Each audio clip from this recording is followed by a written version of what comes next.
Hello there, Pokemon Masters! Welcome to the wonderful world of Pokemon. My name is Birdkeeper Toby, your Pokemon professor for this series, and you know, one of my favorite areas of research is evolution. How do Pokemon evolve from each other? And I'm not talking about how they evolve via level up or with an evolutionary item like a stone. No, I'm talking about evolution in the way it works here in our world. Small genetic changes being passed down over hundreds or thousands of generations in a process called natural selection. This has taken life from a single-celled organism into the variety of different species you see on the planet today. Now, my most popular video on this channel is all about this idea. Evolution, common ancestry, a phylogenetic tree of Pokemon life, discussing 3 Pokemon, Squirtle, Lapras, and the fossil Tortuga. However, for this 12-part series, I want to upscale. I'm not just going to talk about 3 Pokemon. No, I'm going to talk about all 807 currently known species of Pokemon, and then, when new species of Pokemon get discovered, I'll be talking about them as well. The thing is, we can't just follow our own tree of life. We know that all Pokemon evolved from the common ancestor Mew, except Mew isn't a single-celled organism in the same way that life evolved on our planet. No, it's a complex form, like a cat. Okay, we also know that there are other things in the world of Pokemon, like dragons, spirits, and legendary Pokemon, Ultra Beasts. Clearly, we're going to have to do a little bit of Pokemon theorizing in here as well. So join me, won't you, to learn a little bit about Pokemon, a little bit about evolution, and maybe a little bit about our own world that we live on. Let's start with some of the earliest types of creatures to appear in our world. Mollusks. Mollusks come in a variety of shapes and sizes, and often, though not exclusively, are marine in nature. They are invertebrates, meaning they have no spines, and in the Kanto region, both Cloyster and Omastar are within that classification, or phylum. Throughout the Pokemon world, these mollusks will tend to appear as either shelled or non-shelled, and of course Cloyster and Omastar are both shelled. We also know that these are some of the oldest creatures in the Pokemon world, and the animals they're based off some of the oldest creatures in our own world, giving rise to much of modern day life. In the Pokemon world, this can be seen in the Pokemon that it is so fitting that we have started off with, the origin to everything, our Lord and Savior, Helix. In this case, we're talking about Omastar, and throughout the whole series, I will be referencing the final evolution of the Pokemon only because Omastar is just a grown-up Omanyte. And it is known that the reason that it became extinct is because Omastar's shell grew too big and heavy, meaning it could no longer chase and prey on Shellder, which means Cloyster also existed around the same time. Another type of creature that are actually older than mollusks are Cnidaria, and in the Kanto region there is one of these as well, Tentacruel. Based on the jellyfish, Tentacruel and its pre-evolution Tentacool are known as the Zubats of the sea. They have been found all over the Pokemon world. And that in itself says an awful lot about the amount of time that they've been here. They've had so much time to stretch out and cover the seas of the Pokemon planet. And in our world, jellyfishes are possibly some of the oldest multi-organ creatures. They represent the beginning of complex life forms. Interestingly though, we do know the origin of Pokemon life. The Pokemon Mew, an animal that is a multi-organ creature. Appearing like a cat, it is said to contain the DNA of all living Pokemon today, suggesting the ancestry of all Pokemon comes back to this point. However, it is a life form is far more complex than the single-celled organisms that life on our planet evolved from. So what gives here? Well, potentially the Pokemon that we call Mew today is different to the Pokemon called Mew in the ancient times. This creature has evolved to be far more complex and look like other modern day life forms. However, I actually have a different theory that I'm going to delve into in a later episode. For now though, we can go to the Pokemon tree and see that we have Mew at the base, Cnidaria as the first branch stretching off the tree, and if you go further along, you have mollusks. And while much of Pokemon life came from the sea and stayed there, like Sea King, which is just a fish and it remained in the oceans, others like amphibians and arthropods emerged from the oceans in all their various shapes and sizes. Arthropods in the ancient Pokemon world may have descended from the fossil that we have found for a Pokemon called Kabutops. It was an avid hunter in the ancient Pokemon world, and some of the life forms that may have spread from it are the crab Pokemon Kingler, the cicada Parasect, the beetle Pinsir, the bee Pokemon Beedrill, and the moth Pokemon Venomoth. Additionally, and very likely a close living relative of Venomoth as well, is Butterfree. On our planet, moths and butterflies are incredibly closely related, and this can also be seen in a Pokemon theory. This theory suggests that Butterfree and Venomoth swapped evolutionary lines, with Butterfree looking a heck of a lot like Venonat, the pre-evolution for Venomoth. Its eyes, mouth, and color scheme all fit that of Butterfree, while the head crest on Caterpie looks an awful lot like that of Venomoth's, as well as Venomoths sharing Metapod's big dopey eyes. Whether this Pokemon theory is true or not, Well, one thing is for sure, Butterfree and Venomoth are very closely related, and while I'm on the subject, Butterfree's evolutionary line is a good way to observe and think about evolution in the Pokemon world. Butterfree, of course based off of the butterfly in the real world, transforms from a cocoon which transforms from a caterpillar. In the real world, this process is called metamorphosis, and that word, metamorphosis, is actually a better representation of how Pokemon evolution happens. When a Pokemon evolution happens, like Krabby into Kingler, that evolution is more like a metamorphosis, the process that caterpillars go through in our world to become butterflies. Anyway, speaking of Kingler, it, like all the bug Pokemon that we've just mentioned, are all invertebrates, meaning they don't have spines. In fact, their skeletons are known as exoskeletons, meaning they are on the outside of their body as protective armor, and it seems very likely that they may have all descended from Kabutops. That said, moving up the evolutionary tree, skeletons started to take hold. Sea King, as I said, remained in the oceans, and that is the first known bony fish. Some fish are not bony, but we will get onto that a little bit later in this series. For now, life started to leave the oceans in a couple of different varieties, one of which are the amphibians. In the Kanto region, the only one to talk about is Poliwrath, and don't let the gloves deceive you. This frog is based off of the glass frog, an animal with transparent skin, and the tadpoles match Poliwag's to a T. The swirl on Poliwag's belly, that is the intestines of the frog. And a tadpole becoming a frog is yet another example of metamorphosis in our world. There is another Pokemon in Kanto that you may think to be a frog, Bulbasaur. But Bulbasaur and its evolutionary line ending in Venusaur are Pokemon based off of reptiles, specifically lizards. These sit across the evolutionary tree from amphibians in a group known as Reptilia. And while they are based on lizards, there is actually a dinosaur known as Bulbasaurus. Dinosaurs are also, of course, reptiles of the ancient world, but Bulbasaurus was not named after Bulbasaur. While they do have incredibly similar names, it was named for its big bulbous nose, and Saurus because it's a dinosaur. That's how we know, of course, that Venusaur is a reptile, not an amphibian. Reptilia also come in a variety of other different forms, like snakes, turtles, and tortoises, and these can be seen in Arbok, Lapras, and Blastoise. Blastoise and Lapras I have discussed thoroughly before, and they even have a common ancestor in the Pokemon world, but why don't I save that for another part? Arbok too is another great example of evolution in action.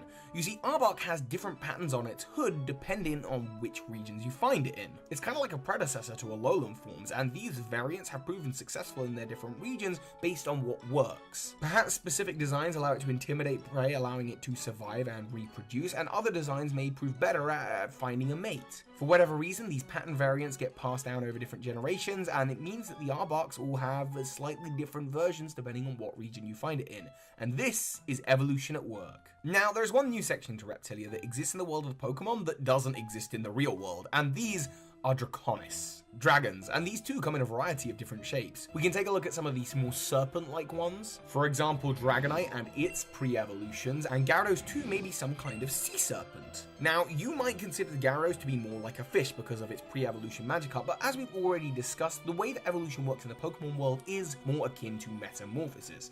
Magikarp becoming Gyarados, Magikarp is essentially the larva stage, it is the baby stage, and Gyarados is the final form.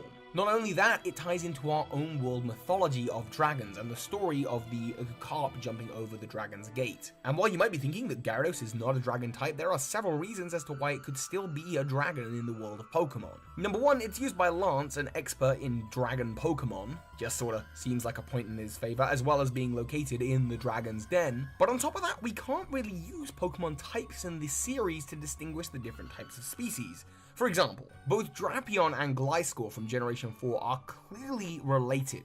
They both have a lot of similar traits, with Drapion being a poison type and Gliscor having the poison heal ability. They are both scorpion-like in nature, and I will discuss them further in the Generation 4 video, however, they do not share typings. As well as that, Alolan variants of their original Kanto counterparts usually have wildly different typings from their originals. And yet these Pokemon are clearly related to the original versions as well as being the exact same type of animal, so we can't distinguish what type of animal they are based on their types. Oh, and as a side note, another way that you might determine a creature's species in the real world is its ability to breed with other animals. If they can't reproduce similar, then they're probably not closely related. However, in the Pokemon world, egg groups work a little bit differently. I suspect and have had Pokemon theories that suggest that breeding does not work the same way. And when you can have a Skitty breed with a Wailord, you know that they're not the same species of Pokemon.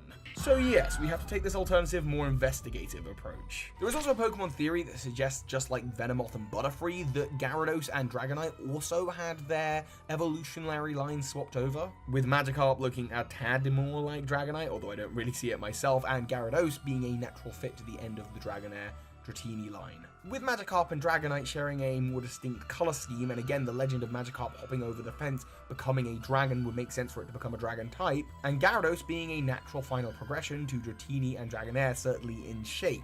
So you can see that these Pokemon are related, although I don't buy that theory 100%. There is another creature in Kanto that is also closely related to the dragons, and it's a wyvern, and this is the fossil of the Pokemon Aerodactyl. Now, wyverns in legend and myth are traditionally a little bit different to dragons. The best way to distinguish them from their dragon brethren are the fact that their arms are part of their wings. Anyway, dragons and wyverns share a ton of similarities, and again, Aerodactyl is a Pokemon used by Lance, the Dragon Master, so Aerodactyl, very likely a dragon / wyvern of some sort. Maybe even the ancestor to all dragons. You could certainly see how those claws at the end of its wing might become redundant, and over the years it might develop a new set of arms. This is over hundreds of thousands of years of evolution. And you would end up with a Pokemon more like Charizard, and yes, Charizard, you too are a dragon, again being used by Lance, but also it does have a Mega Evolution which is dragon type. It's certainly no lizard, it breathes fire and flies. This is what you think of when you think about dragons. It's also possible that the way it flies and has fire igniting out of its tail, and the way it can breathe fire, is that it has lungs filled with methane.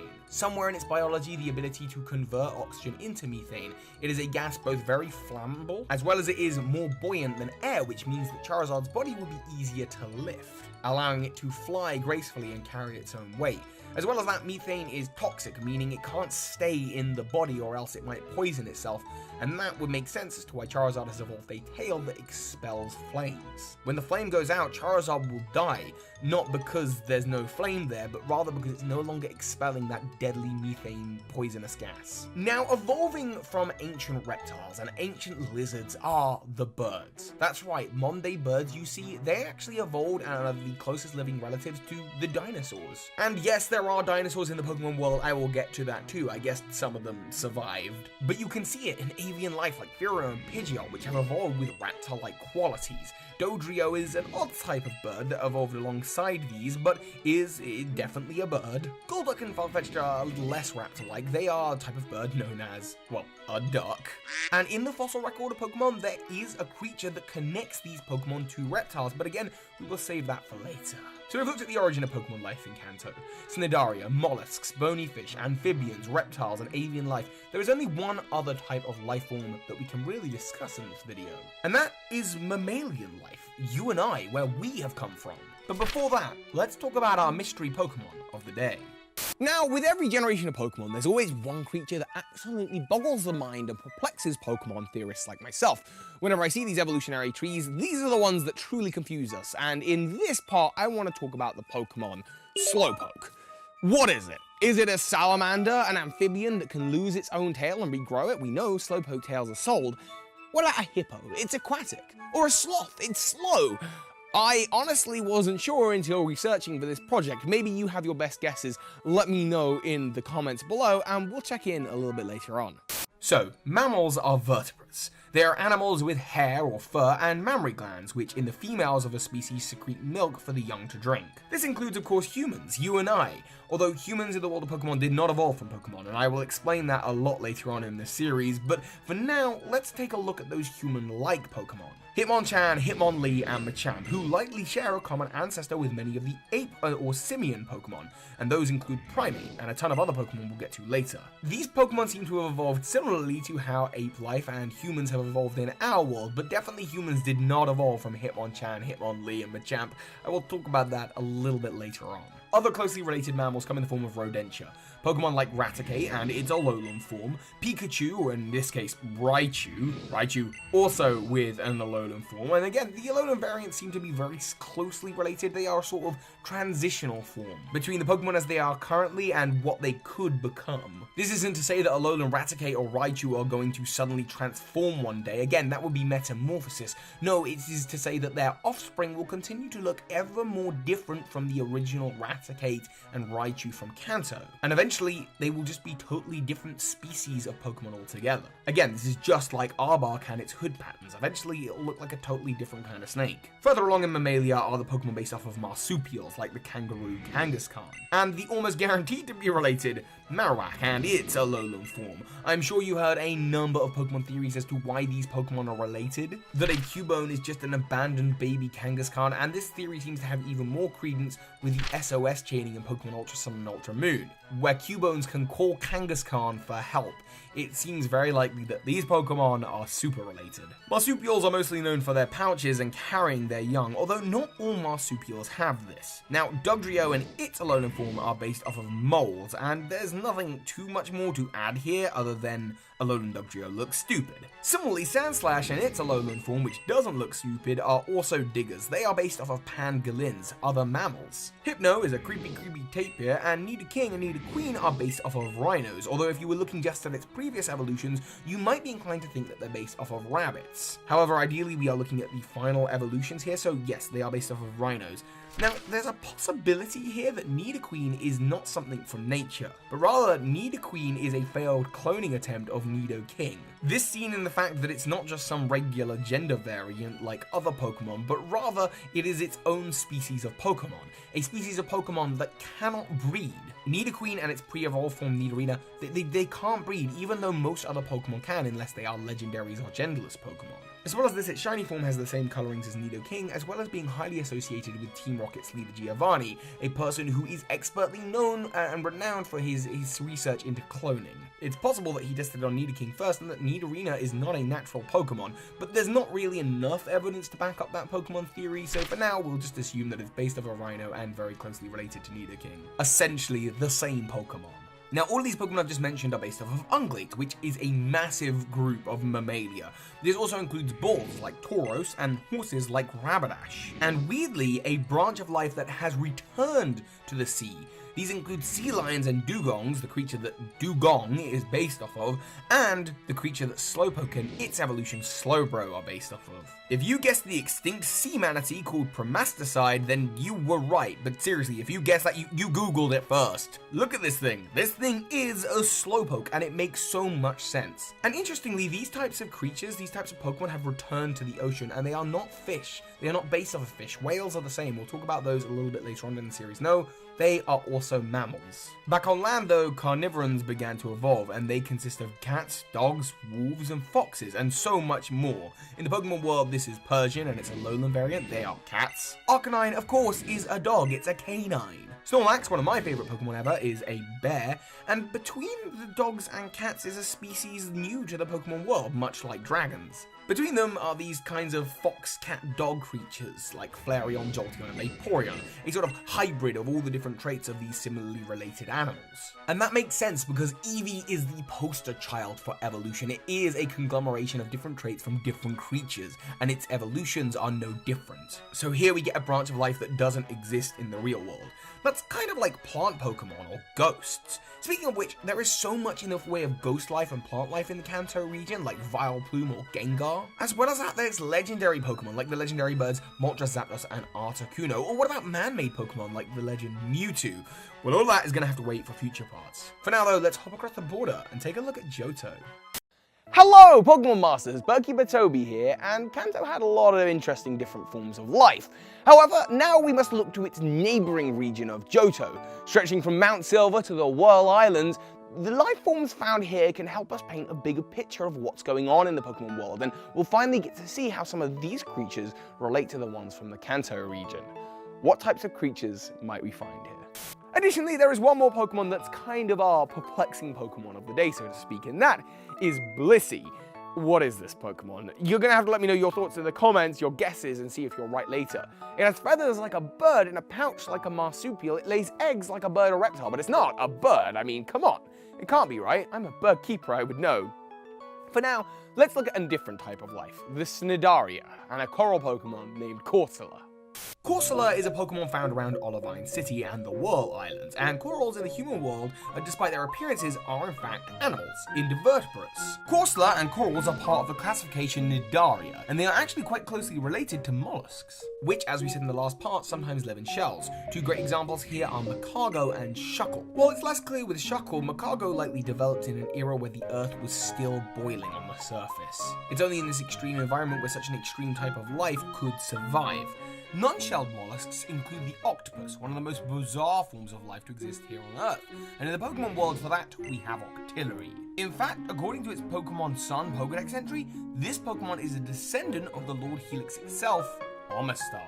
Other types of sea life worth noting here are the other bony fish like lantern and quillfish. Kingdra is also amongst these, being a seahorse. There is another type of sea life here though in the Johto region that is a little bit different, and that is Mantine. Now Mantine, or Mantine, is often seen with a Remoraid attached under its wing. This might be similar to how cleaner fish work in our world.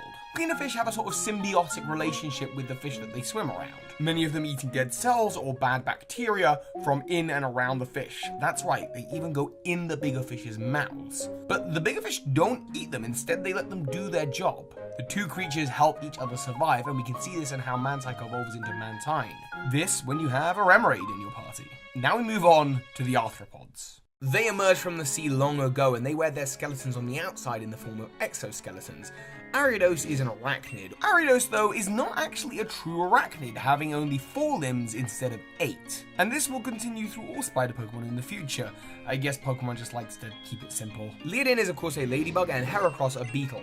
And I said in the last part that it's likely that these lifeforms evolved from the arthropod known as Kabutops in ancient times. And this can be seen in another Pokemon from Kanto, Scyther, and its Johto evolution Sizzle. Like I say, you can't see it so much with Sizzle, but you can see the similar traits between Scyther and Kabutops. Not only do they both have massive scythes for hands, they also have similar postures and are both great hunters with incredible agility. Once introduced to the metal coat, its scythes change drastically, but you can see how these Pokemon could be connected. Similarly, the technique of evolving a metal exoskeleton to help you survive is shared with other bog Pokemon, including Fortress. It is the evolution of the Pokemon Pineco, which is not actually a pinecone, it just looks like them. They're actually bagworms like Burmy. And bagworms become moths. So Fortress is actually kind of like Metapod and Kakuna. It's still in the cocoon state, and clearly whatever it's doing is working for it, so it doesn't need to go any further than that. So it's a cocoon closely related to the moths and butterflies. Amphibians are also around this generation, with Politoed, obviously related to Poliwrath. There's also Quagsire, which is an axolotl, and if you know your Pokemon, they'll be popping up again in the next episode. Another path where life diverts is Reptilia, and in the Johto region there are plenty of those. Dunsparce and Steelix, of course, are snakes. And in the Johto region it does seem that forming a metal exoskeleton is the way to go. Although reptiles don't typically have exoskeleton, this is the Pokemon world, so we have to give it some leeway. And fun side note here about Dunsparce, its Pokedex entries talk about how it happily shares tunnels with Diglets. We also get our first look at crocodiles and alligators in the form of Feraligatr, which is, well, it's an alligator. It's still in contention, but it's thought that alligators and crocodiles are very closely related to birds and are some of the closest living relatives alongside birds to the dinosaurs. In fact, it's worth me noting here that birds actually are dinosaurs. They aren't just relatives, they are what dinosaurs look like in the present day. Birds equal dinosaurs. However, in the Pokemon world, dinosaurs have also lived in their more traditional forms in the Pokemon Tyranitar. While there is, of course, a fossil Pokemon of the T-Rex in Tyrantrum, which will be later on down the line, Tyranitar is a living modern-day version, so it seems that some of the dinosaurs of the Pokemon world managed to survive. This can also be seen in Meganium. And while it's exciting to talk about the survival of these Pokemon, we're going to explore their evolutionary branches a little bit more in later parts. There is also one more change to the world of Pokemon that I would like to suggest that's a little bit different to our own, and that is the evolution of bats. Bats in our world are very clearly mammals. They evolved alongside the rest of the mammalia, but in the Pokemon world there is a theory that strongly connects bats like Crobat to reptiles in the form of Aerodactyl. It is said that Crobat might be the closest living relative to Aerodactyl. There are a lot of shared traits between these Pokemon, from their wing structure to pointy ears and teeth being only present in the bottom row. As well as that, as the theory goes, they both have similar stat curves, movesets, they're both omnivores, and they are both cave dwellers. The list goes on, and there is a link below to the full theory video explaining this, but it seems likely that Crobat is the closest living relative to Aerodactyl, meaning that bats in the Pokemon world might actually be a form of reptile that has evolved similar to mammals. Mammal-like reptiles, just like how whales are mammals, not fish, but more on that later. Taking to the skies further are the bird Pokemon, which of course evolved from the dinosaurs. The ancestor of Tyranitar is also probably the ancestor to a lot of the bird Pokemon. Delibird is a penguin, Skarmory yet another steel-exteriored creature, and clearly a bird. Xatu and Noctowl are both birds with psychic-like qualities. Noctowl obviously being an owl, so perhaps there is some relationship between those two as well. In the world of mammals, we have Donphan, which is an elephant, Azumarill, which is a rodent with relations to a mouse, gerbil, and a rabbit, depending on which traits you look at. Giraffrig, of course, is a giraffe, and Slowking, a sea cow, joining Slowbro. Speaking of cows, Miltank and Tauros are so closely related, being practically gender variants of each other, much like how Nidoking and Nidoqueen are, different species of Pokemon that share a lot of history and lore. Also, Miltank is pretty scary, so I wouldn't dare place it incorrectly. You know that they are related. Oh, painful memories of Whitney. Still, there is a deer, meaning it's not too far related from Pokemon like Giraffrig or Rapidash. Ampharos is some kind of bizarre shaved sheep with fine wool, and we can't forget the human-like Pokemon either, with Hitmontop teaming up with Hitmonchan and Hitmonlee. In Carnivora, we have another bear, that's Ursaring, and Ferret and Typhlosion are respectively based off of ferrets and badgers, which are both very closely related animals, and while there are no cats in Johto, there are dogs, namely Gramble, Houndoom, and Smeargle. And two new types of dog, cat, fox creatures in Espeon and Umbreon. Oh, these evolutions are an odd bunch. But you can see how certain ones seem to specialize in particular traits, with Jolteon looking a little bit more like a fox and Espeon being the most feline of them all, and possibly the closest living relative of Mew. This is to say that over millions of years, some of the creatures are likely to look close to the original form of life, and here we can see between Espeon and Mew that they are very similar. They are both feline, psychic, they have similar color schemes, as well as that Mew is the ancestor to all Pokemon, while Espeon is an evolution of Eevee, the Pokemon that is known for its DNA diversity. I'm actually not intending to talk too much about the legendaries in these parts, and want to save those for later on. However, there is a trio here that may well be very closely related to the evolutions as well, and that is the legendary beasts, Raikou, Entei, and Suicune. These creatures are said to be resurrected from dead Pokemon by the legendary Pokemon Ho-Oh. Now, no one's quite sure where Ho-Oh came from either, but these three Pokemon may well be resurrected Flareon, Jolteon, and Vaporeon. This is a very popular theory amongst Pokemon researchers, and given the evolution significant in Equitique City where the Burnt Tower is, you can see how these Pokemon might be related. Now, there is one more Pokemon that of course I want to talk about when it comes to mammals, and did you forget? It's Blissey. After discussing this with two different evolutionary biology students and many Pokemon experts, I finally came to a decision about this Pokemon, but you might disagree. I believe it to be an undiscovered type of monotreme. Monotremes are some of the most bizarre life forms on Earth, and they are as well mammals. And you only really see them in two groups, the Platypus and 4 different species of echidnas. These odd animals have all kinds of traits that don't typically fit in nature. Echidnas have spikes like a porcupine, platypuses have bills like a duck, but then they have pouches and they lay eggs. And Blissey kind of fits this. It has a body shape that definitely isn't a bird, but then it has feathers, it has a pouch and lays eggs. So like I say, after many discussions, a monotreme made sense to me, but maybe you have a better argument which you can leave in the comments. Like a platypus, it's certainly not a bird, and its feathers may be more like the spines and quills of an echidna, but again, you'll have to let me know your thoughts. That before we move over to Hoenn and part 3. Hello, Pokemon Masters! Bookkeeper Toby here, and welcome back to the wonderful world of Pokemon. In this part, we're going to explore the exotic Hoenn region. With high volcano peaks, vast oceans, and blistering deserts, the life here has evolved to be pretty interesting. So let's start with a new type of life form in this series, and one that I find kinda hard to pronounce: Echinoderms.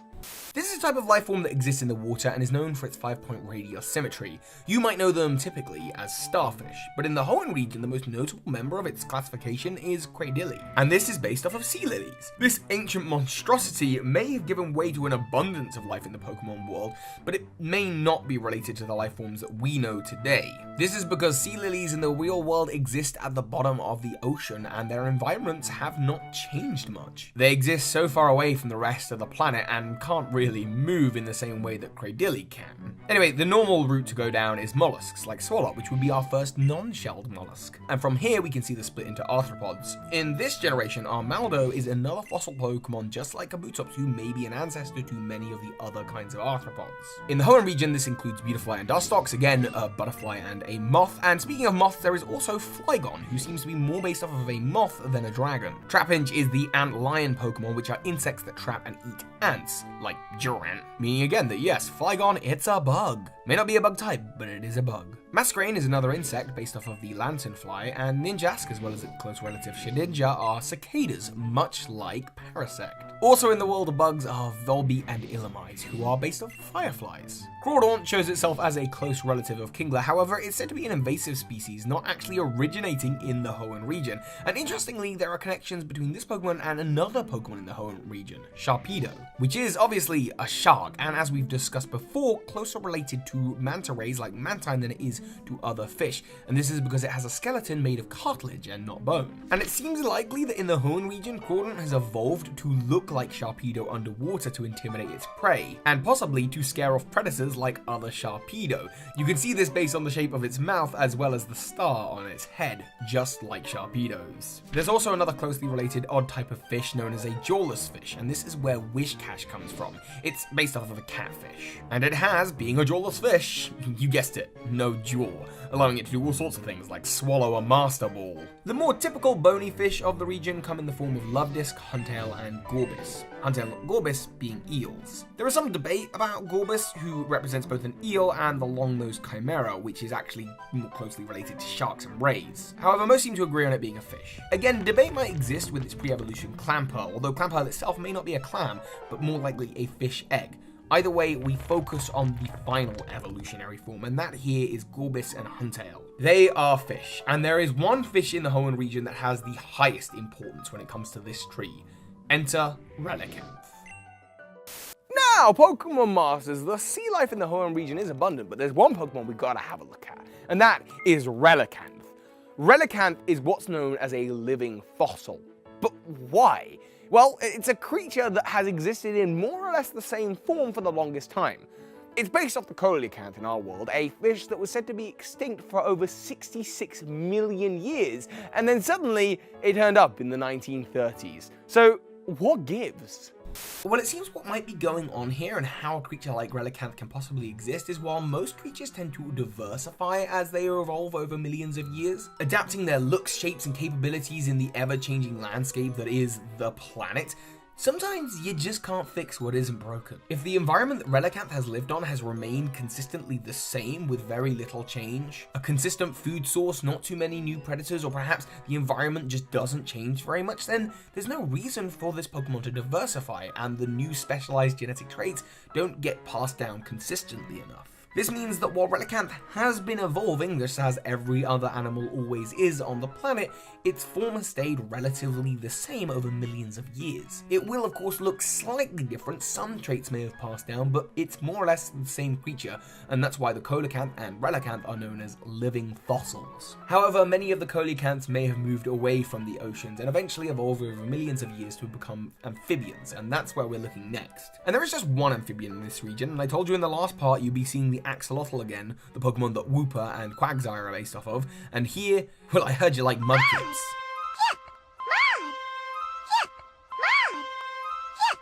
Swampert, of course, is based off of this animal, and again, it is a water ground type just like Quagsire. Another starter Pokemon is just on the other side of the tree, a reptile, Sceptile. You can even see it in the name. And it's not the only green lizard in Hoenn, Kecleon's there as well.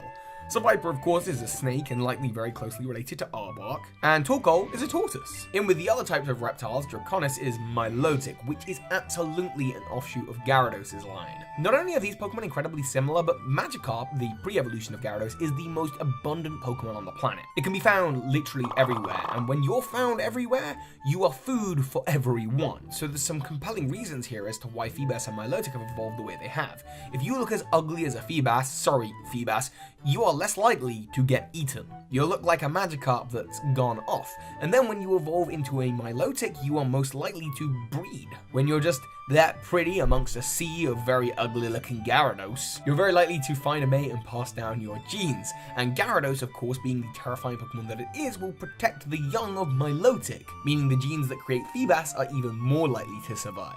However, the reason that Feebas is so rare is because Magikarp is just so abundant in number. There are so many of them that it's unlikely that Milotics are breeding together, and most of them are breeding with Gyarados. Most Feebases are also breeding with Magikarp in their local areas, and Magikarp eggs have the lowest hatch rate. That meaning, the eggs hatch the quickest. These Pokemon swarm everywhere, and so just in the fight of sheer numbers, Feebas's DNA is less likely to get passed down, and more likely to return to that of Magikarp's. And of course, with Magikarp's intense swarming abilities, that's simply how its DNA has managed to survive. Yes, it gets eaten by everyone, but at the same time, there's just so many of it can't all be eaten.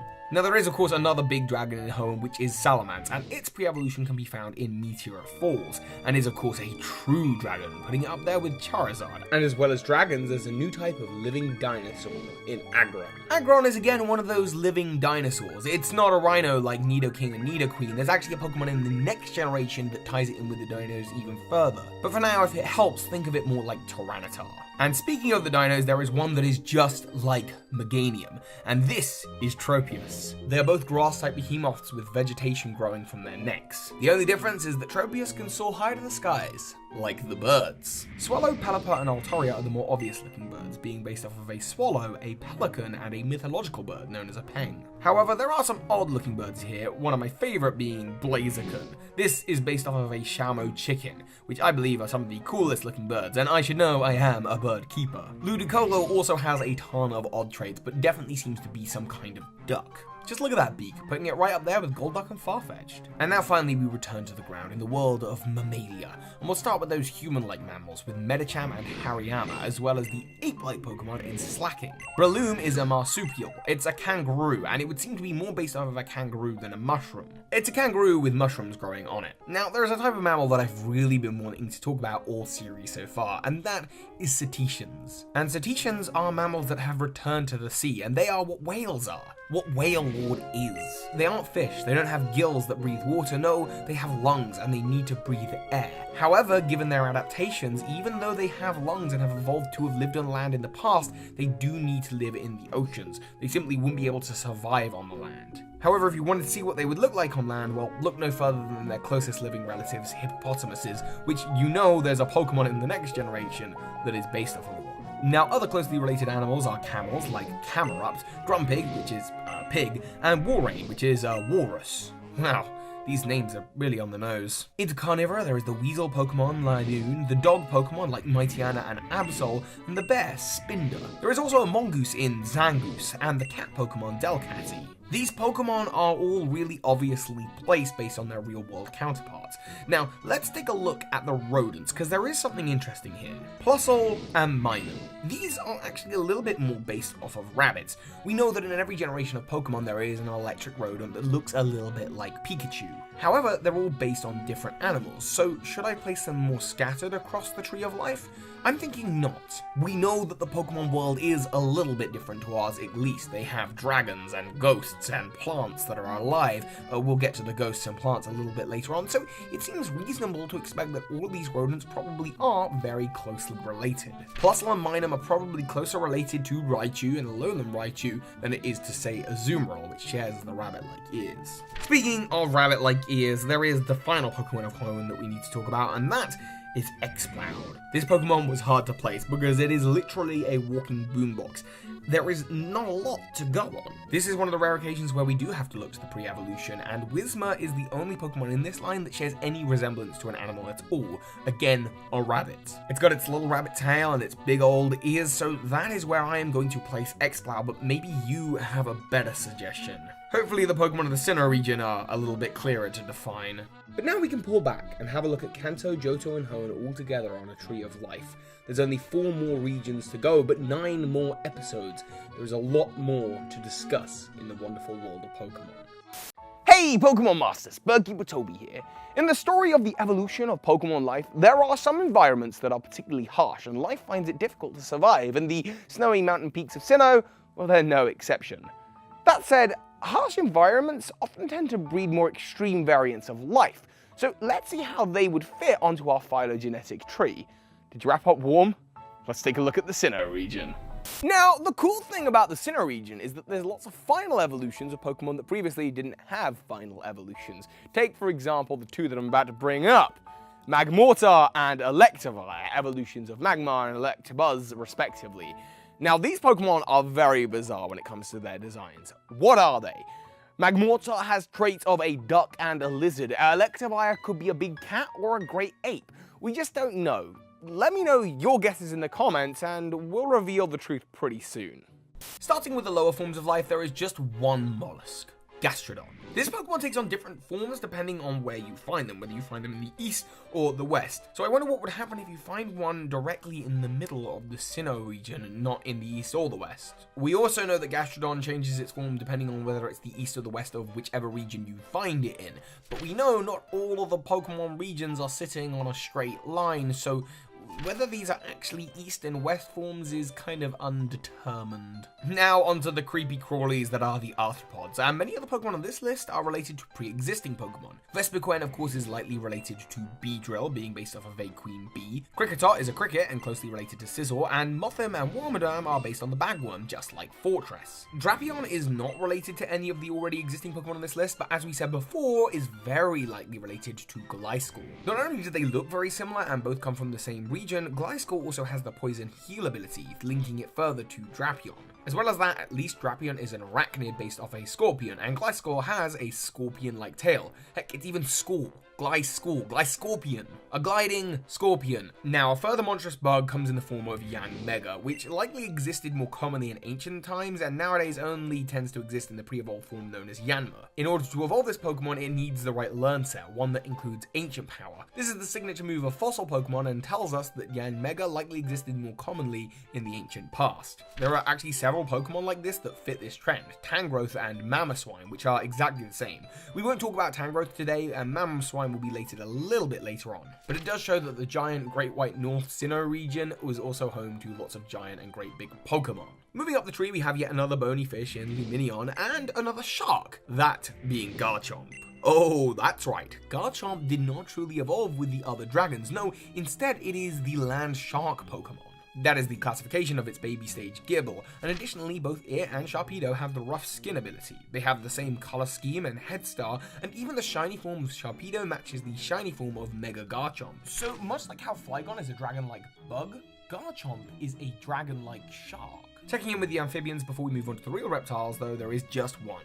Toxicroak, who of course resembles the real poison dart frog. A frog that secretes deadly toxins, so don't touch. In the family of Reptilia we see Licky, who is at our best guess a lizard. Especially looking at its tongue, it might be similarly related to a chameleon, perhaps connected to Kecleon in some way. Torterra is of course a tortoise, and Rampardos and Bastion are both resurrected ancient Pokemon sharing connection with the living dinosaurs of today. With Rampardos, it's easy to see how it may be an ancestor to modern day's Tyranitar, and with Bastiodon it's even clearer how it may be related to modern day Aggron. And the pre-evolutions of these Pokemon, Aron and Shieldon, not only look very similar and share very similar typings, but the theory goes that they lived in similar areas. They both have the same sturdy ability, and while Shieldon used to eat berries, Aron eats metal, showing the dietary change of this Pokemon as steel became Aron's primary type. Of course, these dino-like Pokemon are the true ancestors of many of the modern-day birds as well, of which we have three here: Staraptor, Chatot, and Empoleon. Empoleon is an emperor penguin, which means it's related to Delibird too. I also want to place Magmortar in with the birds. While certainly it has lizard-like traits in Magmar, the form of its arms can be seen kind of like wings with feathers. Its mouth is a beak, and its feet and legs strongly resemble that of a bird's. It would seem most likely to be a type of duck. Man, between Magmortar and Ludicolo, the ducks of this world are, well, just a little bit odd. In the world of mammals, we have rodents. Our first clear rabbit, which is Lopunny, the bunny. Barrel is a beaver, and Pachirisu joins the electric rodent Pokemon. A rhino Pokemon in Rhyperior, who shares a lot in common with Nidoking and Nidoqueen, and Hippowdon is that hippo Pokemon that I mentioned before. An aquatic mammal, which is likely the closest animal related to cetaceans like Wailord. That's right, in the Tree of Life, Wailord and Hippowdon are cousins. The final giant mammal I want to talk about is the mammoth Pokemon Mamoswine, and again, because of the ancient power evolution method, it seems that this Pokemon only became Mamoswine more in ancient times. However, you can see in modern times how it'd be closely related to Donphan. There is a Pokemon theory that suggests that the reason that Piloswine's home is the icy cave in Johto, and that the only way it can become a Mamoswine is traveling further north to the caldera of Sinnoh, is because of a climate change after the last Great Ice Age, which is referenced in Mamoswine's Pokedex entries. Down south, where Swinub originally came from, they can only really survive in the icy path. And it's only by moving through the icy path and beyond Blackthorn City that they could begin to thrive outside in the form that became Phampi, and thus Donphan. And that makes sense, because elephants are related to mammoths. Now, let's take a look at Carnivora. Amongst them are weasels and skunks that can be seen in Floatzel, Weavile, and Skuntank, the only skunk Pokemon. Lucario is a jackal, a type of dog, and Perugly as well as Luxray are cats. Glaceon and Leafeon join their evolutionary brethren in the dog-cat-fox hybrid Pokemon. And cats is also where I want to put Electivire. Maybe it's just personal opinion, but to me, Electivire and its pre-evolution Electabuzz are very reminiscent of saber-toothed cats, with stripes like a tiger. This can be very well seen illustrated in characterized field notes, just like Magmar being a duck. But maybe your opinions differ here. I have seen some posts online suggesting that Electivire is some kind of great ape. Speaking of which, Ambipom and Infernape are monkeys. Even though Infernape is called an ape, it's not, because it has a tail, so it's actually a monkey. Ambipom has two tails though, so I guess it's twice the monkey that Infernape ever was. But now we pull back and we see the Pokemon of Kanto, Johto, Hoenn, and Sinnoh all on one big Tree of Life. You'll notice that there are some Pokemon missing, and they'll have to be covered once we've investigated the other regions of the Pokemon world. Hey, Pokemon Masters, Berkey Toby here. Kanto, Johto, Hoenn, and Sinnoh. Those are the regions we've explored so far, and so naturally this next part will consist of the Unova region. And the environment's very different too. We've looked at the grassy plains of Kanto, the tropical rainforests of Hoenn, and the snowy peaks of Sinnoh, but Unova is far more urban in its environment. How has Pokemon life adapted and evolved around human beings? Let's take a look at some of the earliest forms of life there. Cnidaria. Corsola and Tentacruel are the only Pokemon in this category of simple life. Jellicent makes for the last, being the 5th generation's version of Tentacruel, and completing this segment of the tree. In the worlds of arthropods, Crustle seems to be this generation's version of Parasect or Kingler, but it is definitely closer to Kingler. Scolipede and Galvantula are just big bugs, with Galvantula being another arachnid, although again it only has 4 legs, not 8, just like Ariados. Except this one has 2 feelers, so I guess it's a little bit more accurate, modern-day spiders and tarantulas. Durant is obviously an ant, and the victim to both Trapinch and Heatmor. Both of these Pokemon like to eat Durant. Leavanny is some kind of mantis, with Volcarona being a mega moth. And these aren't the only Pokemon bugging me. Excavalier and Accelgor are curiosities indeed, but looking at their pre-evolutions, we learn that Excavalier is a beetle and Accelgor is a mollusk of some kind. It is the only mollusk of this generation, and that's all the arthropods, so further up the line we move to the rest of aquatic life. Both Stunfisk and Electros are jawless fish, being flatfish and eels respectively, while Basculin and Alola Mola are both regular bony fish, and of course there is no way that Alola Mola isn't closely related to Luvdisc. Maybe it doesn't evolve from it in the Pokemon sense of the word, but certainly in the real world they are closely related. Other water dwellers, of course, include the amphibians. And again, we see some symmetry with earlier generations, Seismitoad being this generation's Poliwrath. And if you don't believe me, just compare Timepole and Poliwag. They're both small round tadpoles, and Poliwrath is related to Politoad, and Palpitoad is the evolution of Timepole. Lots of similar names there. Now, of course, the next direction life has gone is Reptilia. Scrafty joins the lizards, and Superior is, of course, a snake. Draconis come up in this generation in the form of Hydreigon, Haxorus, and Drugiodon. Although it is possible but unlikely given its rough skin that Drugiodon might actually be an offshoot of Sharpedo and Garchomp. However, apart from having the rough skin ability and somewhat similar coloration, there isn't a lot of evidence to really suggest that, so that Pokemon theory is quite weak, and I'm happy to put it with the other dragons. I guess you'll have to let me know what you think. Turtles are of course a thing this generation and the inspiration for this whole series. As you remember, I did a video explaining how evolution works with Lapras, Squirtle, and Tier 2 Girl. Of course, in this video, we're talking about Carracosta. Carracosta being the ancestor of all turtle and tortoise life in the Pokemon world, not just Lapras and Blastoise, but also the likes of Torterra and Torkoal. This Pokemon also used to live in the time of Omastar, with a jaw that is said to be able to easily crush through Omastar's shells. And adaptations like a strong jaw or big flippers or a tough shell, these are the things that have passed down to become all the other forms of turtle life. The same is true for bird Pokemon. Birds are the living ancestors of dinosaurs. I should know, I'm a bird keeper after all. And it seems that the Generation 5 fossils tell a really great backstory about the history of the Pokemon world. We've talked a number of times about Carracosta, but now let's take a look at Archeops.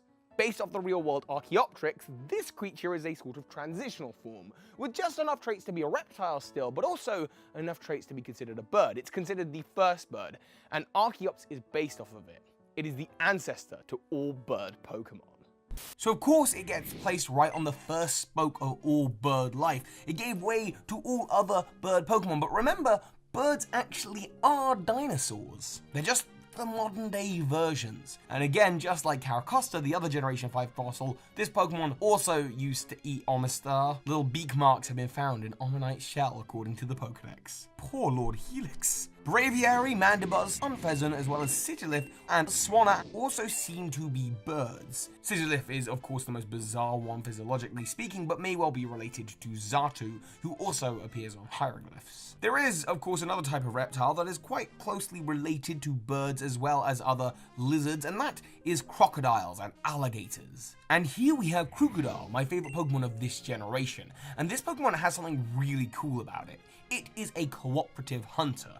According to the Pokedex, it hunts alongside Flygon, with Flygon whipping up giant sandstorms and Crocodile hiding within the sand that it creates. Then these two Pokemon hunt down their prey and share the bounty. Examples like this in the real world are very few and far between. But even then, it's usually only within creatures of the same species. We also previously discussed that bat Pokemon like Crobat, although being mammals in our world, may be mammal-like lizards evolved from Aerodactyl, placing this generation's Zubat clone, Woobat, and its evolution Swoobat among them.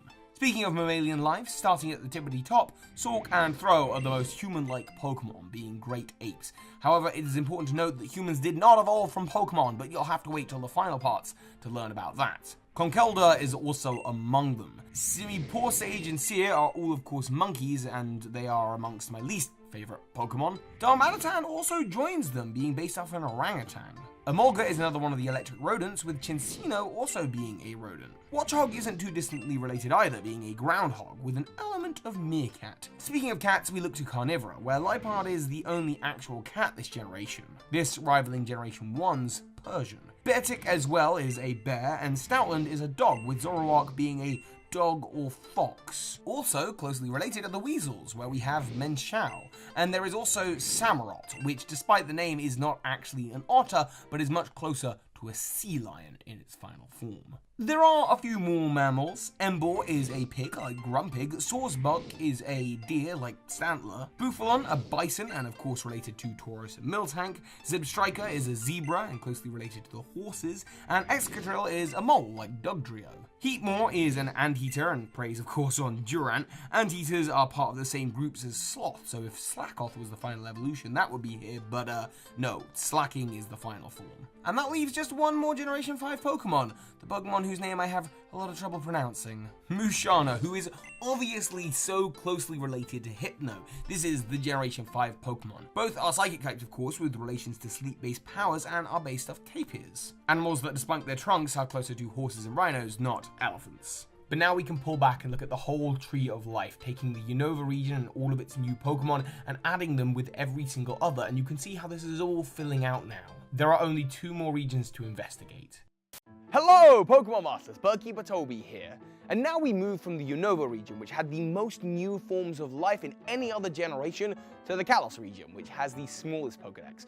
So while this part might be a little bit shorter, it's still going to be interesting, because while you think you might have it all worked out, how we're going to move through the episode, actually we're going to start with the highest forms of life, and then move down to the simpler ones.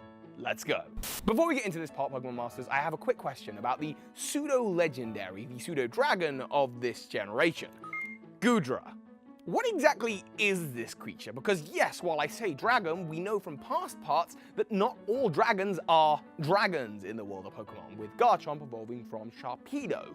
So what is this? Well, potentially, if you're familiar with this series and you've watched all the parts up until now, you might be able to guess. So let me know your thoughts in the comments and I'll let you know a little bit later on. For now though, let's look at the mammals. The bunny Pokemon Diggersby is more or less just another variant on Lopunny. You can see by Lopunny's giant ears that they could have easily variated over time and led to Diggersby's second lot of hands that are its ears. Dedenne is an electric rodent that would sit with the other rodent Pokemon like Raichu and its Alolan form, plus Minun, Pachirisu, and Emolga. Chestnut is of course based off of Hedgehog, a grass hedgehog. Sounds like a certain legendary Pokemon we all know. And in the world of felines, we have the only Generation 6 Pokemon that have gender variant forms, these being Pyroar and Meowstic. And Meowstic, like Espeon, may be one of the closest living relatives to the Pokemon Mew, another psychic cat with incredible powers as referenced by Esper's Pokedex entries, talking about how it has to restrain its own psychic abilities. Additionally, it has two wildly different gender variants, which might be a sign of its ever-changing DNA. Sylveon is the latest of the cat, dog, foxes Pokemon and completes our circuit of the evolutions. Which is your favourite? Pangoro, of course, is based off of a panda bear, and Furfrou is a canine. There is another dog, Slurpuff, which, while mostly based on a dog, is also based off of, well, food. If you had to pick a breed, it would be somewhere crossed between a poodle and a Bichon Frise. Hey, my puppy's a Bichon Frise. Who's a good Rolo? And the final mammal in this generation is quite obvious. It's Go-Go, which is a goat. Moving back down the tree, we see where mammals split off from early amphibians. Greninja is a frog or toad like Seismitoad, Poliwrath, and Politoad. Reptiles include Heliolisk, a lizard, as well as the fossil dinos, Tyrantrum and Aurorus. And while Tyrantrum is debatedly more likely an ancestor to Tyranitar than Rampardos, it is definitely an ancestor to the other bird Pokemon. It even has feathers covering its body. Aurorus is additionally far more interesting though. It is the ancestor of Pokemon like Tropius and Meganium.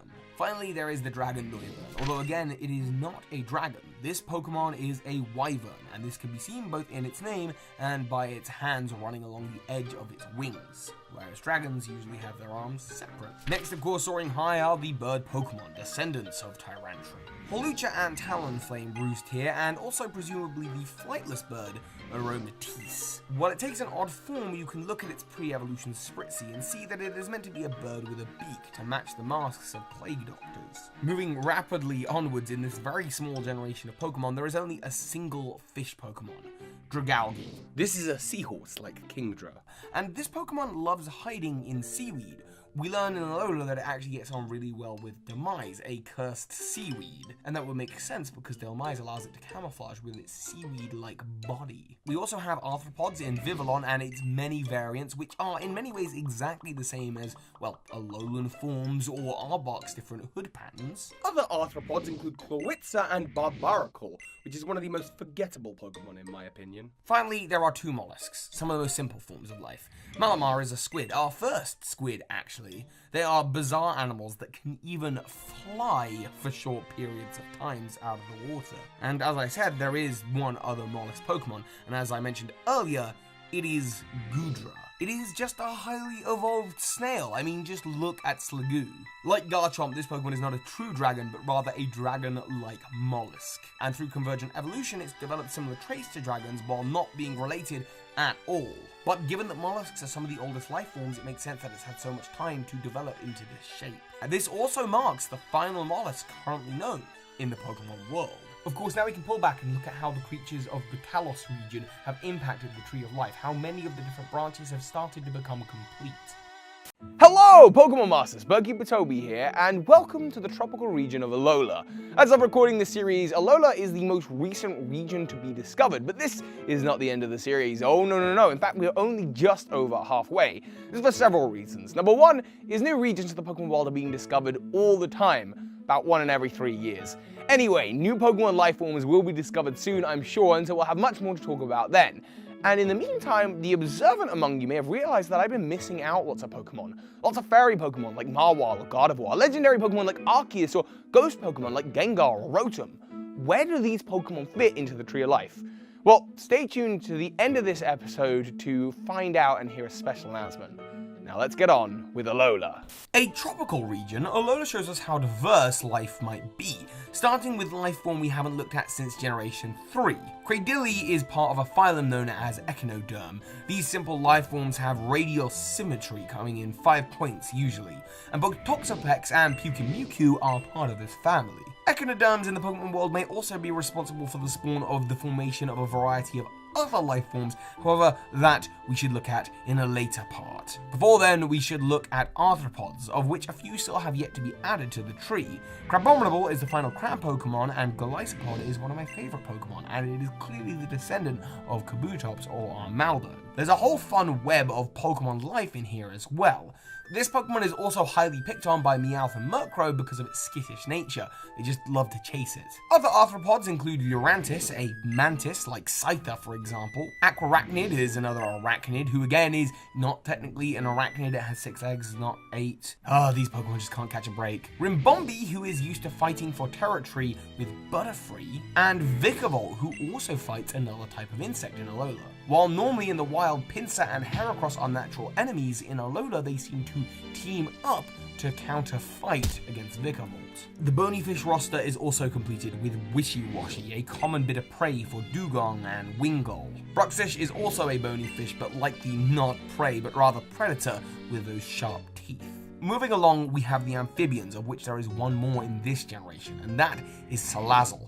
While at first Salazzle might look like a lizard, it is actually a salamander. Now with lots of lizard-like traits, you can see how closely lizards and amphibians are in fact related. Both these types of animals evolved from mollusks in similar shapes and then diversified into the variety of other shapes that we see. Of these, there is Turtonator, which is clearly a turtle, likely evolved from Torkoal, mimicking a lot of its fire-breathing traits as well as lots of dragon-like traits. Drampa, which also shares a few traits with its snake-like cousin Dunsparce, and Komodo, this region's pseudo-legendary. Birds also evolve from reptiles being modern-day dinosaurs, and in Alola they come in the tropical form of Toucanon, Oricorio, and Decidueye. But those ones are obvious. Let's take a step back and look at those reptiles. Now, there is one more reptile that I want to talk about, a creature that you might not think of as being a reptile, and that is Alolan Exeggutor.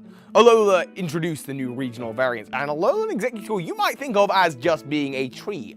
I haven't spoken a lot about the plant life Pokemon, but I don't think this is any kind of plant.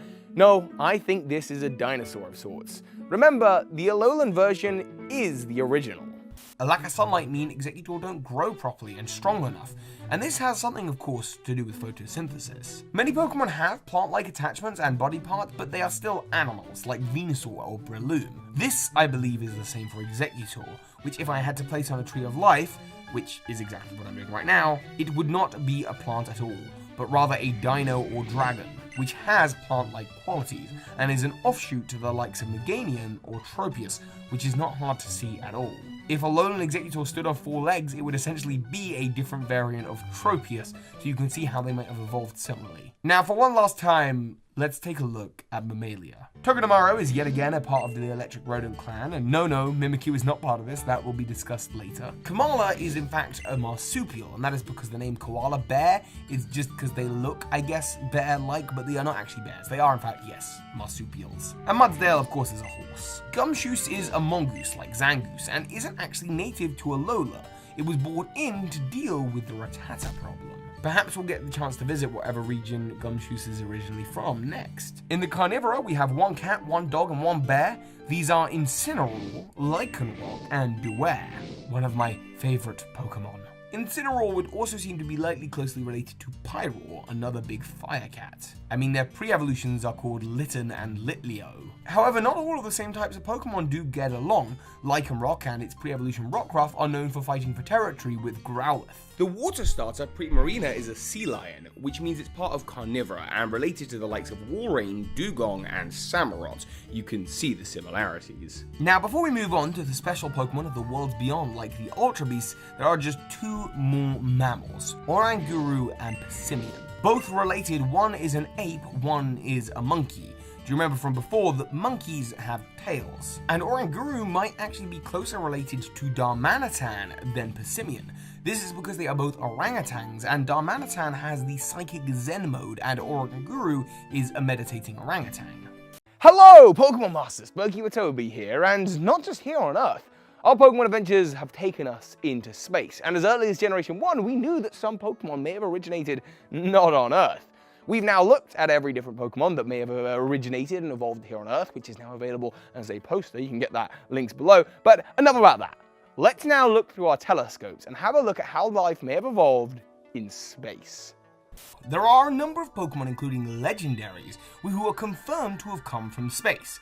Starmie is the first I'd love to talk about. Now, if it originated on Earth, it would be an echinoderm. However, it seems according to its Pokedex entries, which say it may have come from space and it transmits radio waves to communicate with other life forms, that it definitely originated there. And it might be communicating with other Starmies that are on their homeworld, or possibly orbiting the planet, or even more possibly, the Pokemon Deoxys, which has a similar core. This Pokemon appeared when a laser mutated DNA in space, and how Pokemon like Starmie or DNA even got into space in the first place is no mystery at all. It's answered in the first clip of the TV show, where we see Mew traveling around the planet. It's flying out into space. Mew didn't just spread its genes here on Earth, but also into the spaces around Earth. And given the definition of legendary Pokemon being simply a Pokemon that is particularly special, this is why a lot of legendary Pokemon come from space. They are special to us here on Earth. So when we see Pokemon like Deoxys, we call it a legend. This too is the case for the Pokemon that is known for being Deoxys' counterpart, the mythical Pokemon Jirachi. Jirachi is a Pokemon that hatches from a comet. Now, there are plenty of Pokemon currently living on Earth that we know came from space. For example, Clefable, that and its close relative Wigglytuff. These Pokemon are almost identical, sharing the same color scheme, both regular and shiny, both being 3-stage evolutions with baby Pokemon, similar move sets. Both of them evolved from their pre-evolutions with the Moonstone and have origins in space. While Clefable is typically the one thought of coming from space, it's actually possible that Clefable has been around on Earth longer. This due to the keratin in its body creating its nails, which means it has some kind of skeleton. Jigglypuff and Wigglytuff, on the other hand, it's a little bit more questionable, and they wouldn't necessarily need it, that having evolved on the moon where they came from, instead their body being used to bouncing around incredibly high. Here, of course, it makes use of the atmosphere by sucking in air to allow it to inflate and bounce higher, but even so, it doesn't have finger and toenails like Clefable, which implies that it hasn't been around as long. These Pokemon were also identified as coming from space in an episode of the show, which also identified the Pokemon Togepi as possibly extraterrestrial. This Pokemon, along with its evolutions Togetic and Togekiss, do come from a special Mirage Paradise. It might be safe to assume that they are an otherworldly alien. By extension, two more legendary Pokemon then pop up, Latios and Latias. These Pokemon share traits with Togekiss, like its odd wings, or the Eon duo having the triangles on their chests the same blue and red and shape as those on Togepi's eggs. As well as that, they are also known for hiding in Mirage Gardens, like that Togepi comes from in the show. And the thing that all these Pokemon have in common is that they only appear to kind-hearted people. This could make Latios and Latias some kind of mutation on Togekiss. And there is one other Pokemon that might also fit in with this group of Togekiss, Clefable, and Wigglytuff, the Gen 5 variant, or Dino. And all of these Pokemon, Starmie, Deoxys, Jirachi, Clefable, Wigglytuff, Togekiss, Ordino, Latios, and Latias, all of them, apart from Wigglytuff's rabbit-like ears or Starmie's starfish shape, are not designs you would typically see on Earth. Evolving in space or in environments other than that you would find on our own planet provides the chance for forms to change a lot more drastically than they would here on Earth, or certainly to be different than the ones you would see here.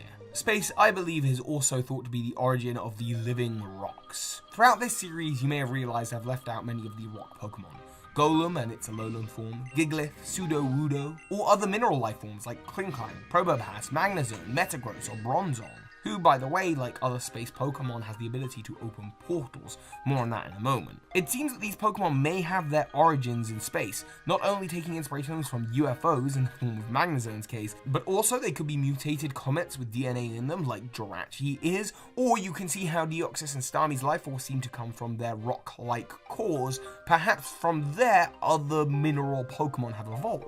These Pokemon may have fallen to Earth many years ago in different forms and then over time taken the appearances they do do now, adapting to Earth's environment, with Golem blending in to look slightly more like turtles, or Dr. Eggman in its Alolan form, or Sudowoodo trying to imitate Earth's trees to no avail, still being a pure rock. This branch of evolution is also evidenced too by Pokemon falling to Earth in the current day: Solrock, Lunatone, Minior, and Behem. These Pokemon are all confirmed to be extraterrestrials, and these are living rocks. If Pokemon like these have been falling to Earth over millions of years, then it's very likely that their ancestors took the form of all the other rock Pokemon. And it's cold in space too, like really cold, so we might see Pokemon composited of other minerals, like ice. These in the form of Cryogonal, Vanilluxe, and Avalugg. Cryogonal even learns ancient power, suggesting that it's been around on Earth for a long time. Carbink is one more of these mineral-like Pokemon, and is the origin to another mythical Pokemon, Diancie. Diancie is a mutation of Carbink's, happening once every so often. However, there might be another theory here. Carbink is primarily made of, well, carbon, and under intense heat and pressure, carbon becomes diamonds. It's possible when exposed to certain rays in space or here on Earth, that is how Carbink becomes Diancie. And it's interesting to see how these Pokemon end up changing the environments and ecosystems here on Earth. For example, Carbink is eaten by Sableye, who loves to eat gemstones. However, because it's shiny, it is also protected by Gible and Gabite and kept in their nests. This leads to ongoing battles between Gabite and Sableye, as well as that Murkrow also really likes Carbink because of how shiny it is. And thus interesting ecosystems happen around these Pokemon that have fallen from space. And between Mew going to space, Diancie, Deoxys, Jirachi, we can see how a lot of mythical Pokemon seem to be getting their origins in space, and that might also be the case for Hooper, another mythical Pokemon that has the ability to open portals, helping it jump around the universe to escape from predators. It's very easy to see that this Pokemon could be some early ancestor, genetic offshoot of Mew. However, that, of course, is getting a little bit more speculative. Now, Pokemon Masters, there's one other type of life form that interests me, and it's not just from space, it's from ultra space. I'm talking about ultra beasts like Nihilego. This creature looks like it might be from our own planet, a type of Cnidaria, like a jellyfish, but its body is translucent like glass, and it has powers far beyond anything we've seen on Earth. And it's not the only ultra beast. Nihilego, Pheromosa, Buzzwole, Kartana, Xurkitree, Celesteela, Guzzlord, Stakataka, Blacephalon, Poipole, and its final evolution, Naganadel, are all confirmed species of Ultra Beast. And they are unrelated to any Pokemon from our world, from our universe, in fact. Perhaps Ultra Space or Ultra Species have Mews of their own, perhaps not. Perhaps these Ultra Beasts are the Mews of their own Ultra Spaces. We just don't know enough to be sure. We've had a little bit more time to study the likes of Cosmog's evolutionary line, Solgaleo and Lunala, as well as Necrozma. These are also Ultra Beasts, but they have spent at least a few generations here on Earth. As a result, we've had a little bit more time to study them, and their body types have acclimatized to the Pokemon world, making them a little bit more like traditional Pokemon, but they too are Ultra Beasts. They are all unrelated to Pokemon from our own world, which means they can't actually really be put on the tree at all. They are unlike the other Pokemon from space, who are likely some early offshoot of Mew. But for now, it's time to explain even more mysteries. Hey, Pokemon Masters, BetaTonySJR here, firmly back down on the ground. Speaking of the ground, what about the life that comes from there? Plants. We've seen creatures in the Pokemon world that wear flowers and fungi in the forms of Venusaur or Breloom, but what about Pokemon like Vileplume or Lilligant? They're not just vegetation, they're actual creatures. So where would they fit on our phylogenetic tree? Well, you can find out by buying the poster, of course, which is linked below, or you can just ask the question, how does plant life work in our world? Well, in our world, flora or plants are part of a totally different category of life. Humans are part of the classification Animalia. Fungi, like mushrooms, are in another category, as well as bacteria being in another category. And there is a whole other branch consisting of plant life, flora. That's right, fungus aren't technically the same as other plants. But in the Pokemon world, it's a little different. Because if Pokemon are like animals, and no, people in the Pokemon world aren't Pokemon, but I will get to that, then plant-like Pokemon like Vileplume, they're not plants. Regular trees and flowers and grass still exist in the world of Pokemon. Instead, these plants, they are Pokemon. They are animal creatures. So where did they come from? Well, first, let's see what we have on the table here. The cactus like Maractus and Cacturne, as well as Ferrothorn, Jumpluff, Cherrim, Abomasnow, and Sunflora. And there's also Gourgeist and Tangrowth, alongside the carnivorous plant Pokemon Carnivine and Victreebel. So there is a vast array of plant life here. Where could they all have evolved from? What animal in the world of Pokemon could these Pokemon have adapted from? There are plenty of Pokemon that have plant-like traits that could be the origin, the ancestor to all these life forms. But I suspect it's Cradily, an echinoderm, which in our world hasn't evolved very much. This due to the water lily that Cradily is based off being rooted in under the sea. However, Cradily is a living being with the ability to move, and it has, according to its Pokédex entries, come on land to hunt. While exploring its new habitats, these Pokemon would have evolved to the new environments very differently, likely wanting to adapt to the surrounding plant life to blend in, and that has given us the variety of different plants that we see today. Stretching from snowy environments, we get a bomber snow, or desert environments, we get our cactuses, or their descendants is mimicking traits of deadly funguses to survive in the forms of Shiinotic and Amoonguss. This makes Cradily a pivotal fossil in the history of Pokemon. Additionally, there is another form that these Pokemon begin to take. You can see that with Pokemon like Jumpluff or Cherrim that they are closely related to Vileplume and Blossom, Lilligant, Roserade, and Serena and Shiftry. These Pokemon plants have taken on a more human-like appearance, which is not unheard of. We've seen this over in Mammalia, where by way of convergent evolution, we see many other Pokemon with human-like traits. We will come back to this in just a moment, but there is one more plant Pokemon that we have yet to mention of particular interest, Dhelmise. Dhelmise is not actually the anchor, it just likes hanging around anchors. It is in fact the seaweed. Possessed seaweed. Yes, there is ghosts in the world of Pokemon, and we are now beginning to enter the realms of the more mystical. You see, with these ghost plants like Dhelmise or Gourgeist or these human plants, you can see how they would easily evolve into the likes of these fairy plants, Whimsicott, Comfey, and Florges. And now life has yet again taken a whole new branch in evolution. The fairies or sprites. This is where I'm going to put Pokemon that typically people have a lot of trouble placing on these evolutionary trees. Chimecho may well have evolved from some kind of seed. Klefki too is a fairy, much like Comfey, for Comfey's flowers aren't actually part of the Pokemon, it just picks them up, and in the same way, Klefki picks up keys. Marwal's head looks a lot like that of the head of a pitcher plant,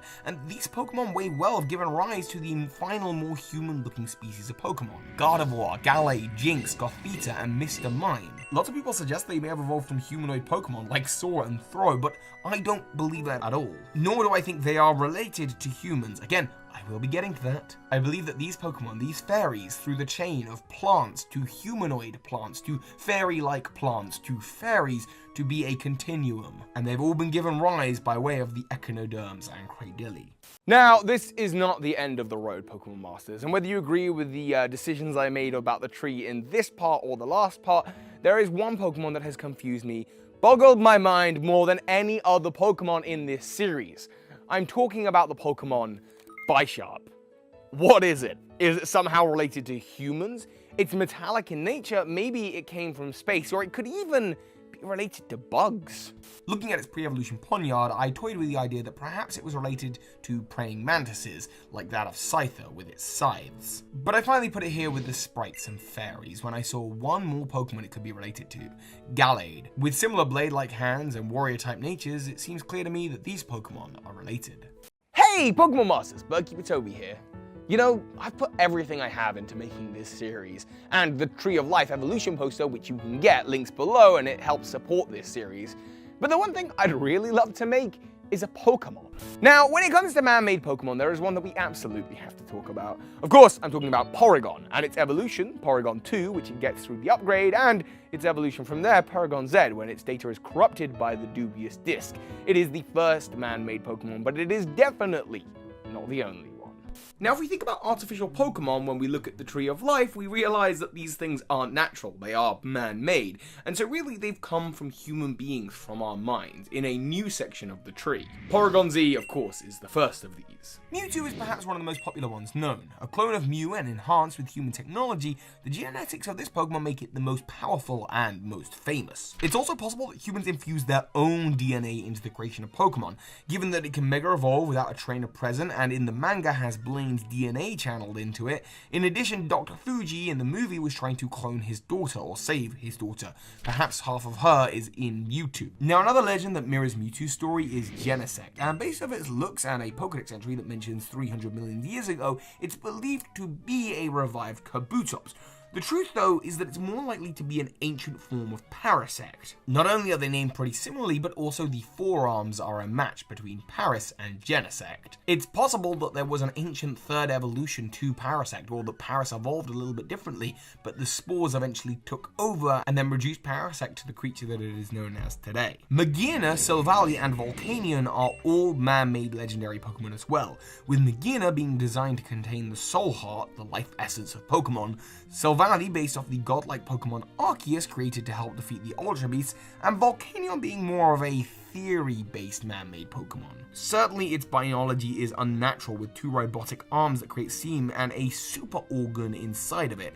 It's possible that this Pokemon was created by the ancestors of Team Flare. However, it is unconfirmed whether it is artificial or not. However, I would guess that it probably is. Castform is a simple type of Pokemon made by humans to help detect the weather, although secretly it may have other uses, like detecting the locations of legendary Pokemon. In the games, it could be used to detect the locations of Groudon, Kyogre, Thundurus, and Tornadus, so maybe some more humans on the hunt for legendary Pokemon. Ditto is another simple Pokemon. Now, it's possible that its origins came from 2 places. In either case, it's definitely related to Mew. The first is that Dittos are the original cells of Mew that have fallen off of the creature, allowing it to become the ancestor of all Pokemon life. Ditto's transforming ability and unstable DNA has allowed it to become all the different life forms that we see on the planet today. Alternatively, the more popular theory, and the one I accept, is that Ditto is a failed cloning attempt at Mew. You find it not only all over the Cerulean Cave or anywhere that you find Mewtwo actually, but also in the Cinnabar Mansion where Mew was cloned. It's one of the most popular Pokemon theories out there, and it does make a lot of sense. Another theory about Ditto is that exposed to the unnatural toxicity of the human world in recent times, it is adapted to look like muck, and then of course by extension, Alolan muck. Not trying to dry up in the day heat, it hides in bin bags, becoming Garbodor, or its body will inflate and become wheezing. This is the adaptable DNA of Ditto subjected to the horrible toxicity of the human world, and it does actually make a lot of sense. It also makes sense as to why both Weezing and Muck are known for being used by Team Rocket members, who would have a lot of access to Ditto, given that they are the result of Team Rocket's cloning experiments. Humans did not only create Pokemon through science, though. Magic is a part of the Pokemon world, with both alchemists and psychics, and both Golurk and Claydol are said to have been created by humans as giant golems. When brought to life, multiple Claydol would have bred to create Baltoy, and they would become their own species of Pokemon. It's also said that perhaps Claydol was created to mimic the look of Celesteela, an Ultra Beast who would have flown out of Ultra Wormholes in ancient times, but really that's for you to decide. It's another Pokemon theory. Finally, there are some Pokemon that are possessed human items. Let's start with Palisand, possessed grains of sand heaps, and it might make more sense for these Pokemon to be connected to the rock-type life forms that came from space, but Palisand isn't a Palisand unless it's got the spade on its head, and that is when it comes to life. Similarly to how Aegislash is a possessed sword of a fallen soldier. While it's unknown as to what specifically possesses these items, whether it's other ghost Pokemon or human souls, these items are man-made, and therefore I am putting them in the field of man-made Pokemon. It's also based on a field of pseudoscience called animistic thinking, where usually children, but sometimes adults, believe that objects have feelings, memories, and personalities of their own. Sounds like someone's been watching too much Toy Story, but in the Pokemon world, it is real. And in the Pokemon world, there are ghosts and ghost types, so that would explain how these items have become possessed. It's actually a reasonable explanation. Now, the final 2 items that are made by humans and possessed by a Pokemon are Banette and Electrode. Let's start with Banette. It has 2 possible origins, being either a possessed doll, or with its pre-evolution shop, it is heavily speculated to be the Pokemon Rotom, with a Reaper Cloth infused with it, an item that evolves Desclops. Either that, or like how Rotom possesses objects, this Pokemon is a possessed abandoned doll. Either explanation links it to Rotom, and that Pokemon too is also linked to Electrode. Rotom loves electricity and is attracted to electrical devices. In the Pokemon world, Voltorb showed up after Pokeballs did, meaning that the Pokeball came first. It was discovered in a Pokeball warehouse. It's likely that these Pokemon were created by Rotom finding their way into Pokeballs and then not being able to escape due to the Pokeball's innate capturing abilities. Perhaps the exploding Voltorb or Electrode is the Rotom trying to get out, but failing. And the fact that it's not bothered by its own explosion is because it's a ghost. It's a ghost type. It's already dead. But where Rotom came from is going to have to be saved for another part. Hello, Pokemon Masters. Birdkeeper Toby here. You know, there are some real legends in the world of Pokemon, and I'm not just talking about the mythical Helix fossil that is said to descend from the heavens. Praise be to it, of course. No, I'm talking about actual legendary creatures with extraordinary powers. Now, where would they sit on a phylogenetic tree of life? Well, if you look close at the poster, which you can buy, links below, you can see that there are roots to the tree, the origins of the world of Pokemon. So let's use this part to take a look at the Pokemon that science can't explain. Legendary Pokemon. The best place to start is in the beginning. Arceus. And I want no debates as to whether it's Arceus or Arceus. It's Arceus. The god of all Pokemon and possibly all life in the Pokemon world. It is the embodiment, according to the Sinnoh myths, of what remains of the original one. A great spirit that contained all life. Arceus as a god created 3 Pokemon. Dialga, the god of time. Palkia, the god of space. And then Giratina, the god of the distortion world. These Pokemon ended up maintaining the rest of creation. There was also 3 spirit Pokemon created, Azelf, Uxie, and Mesprit, which embody willpower, knowledge, and emotion, respectively. It's hard in a world defined by the supernatural to see how Pokemon might have evolved, and how evolution could even happen. However, in Azelf, Uxie, and Mesprit, we see shapes much like Mews, and Arceus and its creation are all godlike Pokemon. It's possible that from them, Mew was created, and then from there, life continued to evolve more naturally. There are other legends in the Pokemon world though, some of which I can place, and some of which I can't. Groudon, Kyogre, and Rayquaza keep balance between the earth, sea, and sky. Xerneas, Yveltal, and Zygarde are life, death, and order. Reshiram, Zekrom, and Kyurem were once all one dragon, representing truth and ideals. Regigigas, who created Regice, Regirock, and Registeel, are the movers of the continents. These Pokemon all seem to be very godlike, and in my mind it doesn't seem impossible that Arceus also created these beings to help keep the world in check. The other legends, I'm not so sure about. In this series, we've already discussed the space origins of Jirachi, Deoxys, Diancie, Latios, Latias, Hooper, as well as the Ultra Beasts. And way back in part 2, we discussed the resurrection of Pokemon who became Raikou, Entei, and Suicune. But there are more legendary Pokemon that we don't know enough about them, let alone their origins, to place them on a tree of life. For example, the Pokemon that revived the legendary beast, Ho-Oh. It seems to hold no special significance other than being a one-of-a-kind Pokemon. It grants wishes and is worshipped, but all legendary Pokemon seem to go through this, and it and its brother Lugia don't seem to be gods of any particular type. They may be gods of something that Arceus created, but they too, like how Diancie is a mutation of Carbink, might just simply be mutations of other bird or dragon Pokemon. Placed on the tree somewhere between dinosaurs, birds, and the rest of Reptilia and dragons, these Pokemon may be mutations, but maybe not. And the same goes for Moltres, Zapdos, and Articuno, who may have some link to Lugia in the same way that the legendary beasts do to Ho-Oh, but I guess for now, we don't know. And like I say, many of the mythical Pokemon like Diancie from Carbink could be odd mutations of other Pokemon. Celebi and Shaman could sit somewhere in the plant life and sprites area, or perhaps Shaman has a link to Chestnut. Victini could somehow be related to perhaps Cyndaquil and Typhlosion, or Heatran, a 4-legged arachnid like the other arachnids are not true arachnids. Zeraora perhaps is a variant of Luxray. Manaphy is the only legendary Pokemon that can breed, but Ditto can't manage to copy its own legendary DNA too well, so it creates Phione. Maybe Manaphy came from other mollusks like Shellos or Gastrodon. I'm honestly unsure with all of these Pokemon. And the same level of uncertainty arises from the Swords of Justice, all 3 of them, well 4 if you include Keldeo. They allowed for Keldeo to exist in the same way that Ho-Oh allowed the legendary beast to exist, and all of those Pokemon, Raikou, Entei, and Suicune, and Cobalion, Terrakion, and Virizion all share the same heights. But that connection is loose, and there's not actually a lot there to suggest that they're related. As for Marshadow, this is another legendary Pokemon with a question mark. Perhaps it's a mutation of Darkrai, who I'll get onto in just a moment, but it truly is a mystery. Just like the Tapus, Lele, Finny, Lulu, and of course Koko. These totem Pokemon may be like the Alolan variants of the Regis, but it's unknown if they were sent by Arceus or emerged from a man-made totem like Claydol or Golurk. There are other legends, however I can actually make an educated guess towards them. See, in the world of Pokemon there is a realm called the Inter-Dream Zone, or the Dream World.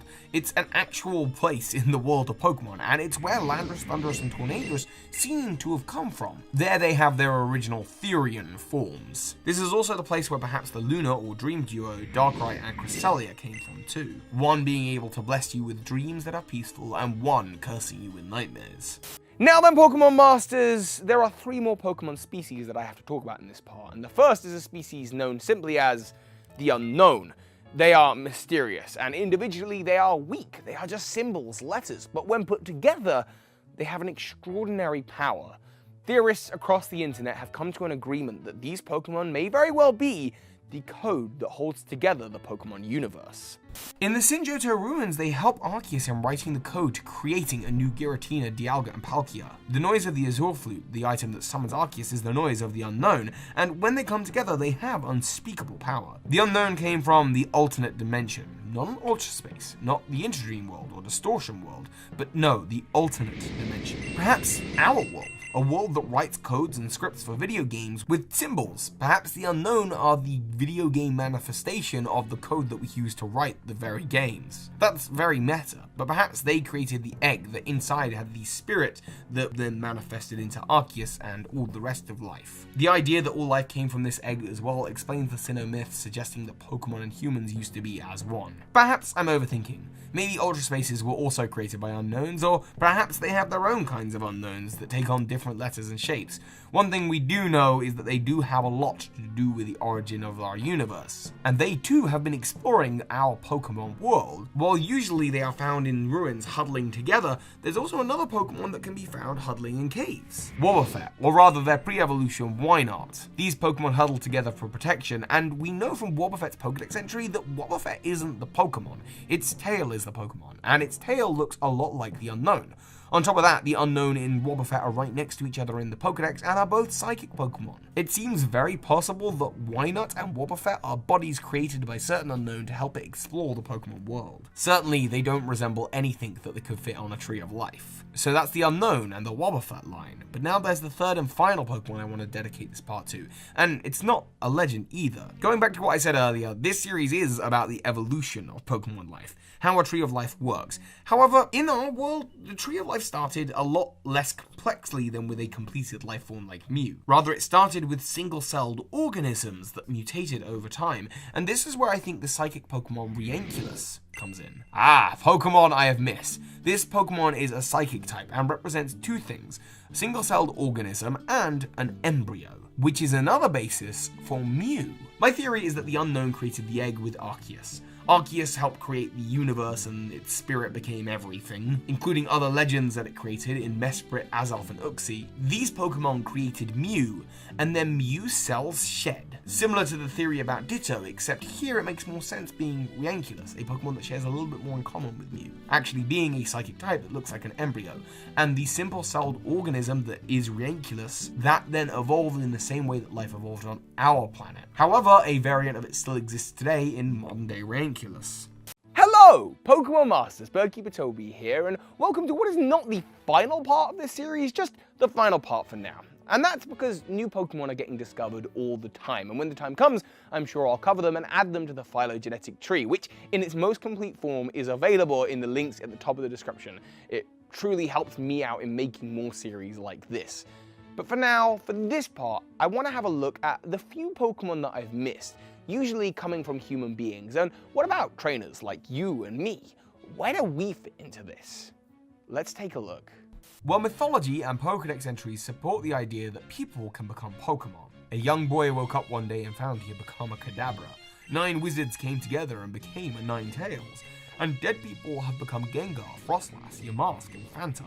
These Pokedex entries suggest the explanations for Pokemon forms that couldn't have come from anywhere else in nature. And if enough of these transformations happened at any one time, then these Pokemon will breed and become a new species, or just breed with other Pokemon that already existed in the same egg group. When several humans become a Kadabra, and then they breed and they have Abra, and then they evolve into Alakazam, suddenly there's a whole new species of Pokemon existing, as a result of some kind of twisted magic. And over thousands or millions of years, they take on adaptations to look more like natural life forms. Much how like Alakazam has a few Weasel-like traits. Changes to male Frostlass ended up making it into the Pokemon Glalie, which we see today. And for Ninetales and Alola, we've seen just how it's changed in its different environments and transformed to the Alolan form. Of course, it is possible that Ninetales is just a fox, and the wizards that came together to make it is just a myth, but actually the appearance of the Pokemon Delphox seems to counter that idea. Perhaps Delphox and its evolutionary line are an offshoot of Ninetales, or perhaps Ninetales is an offshoot of this Pokemon. This does look like a Pokemon where wizards came together to create it, and it would explain Delphox's human-like appearance. And like I said, even dead people can become Pokemon.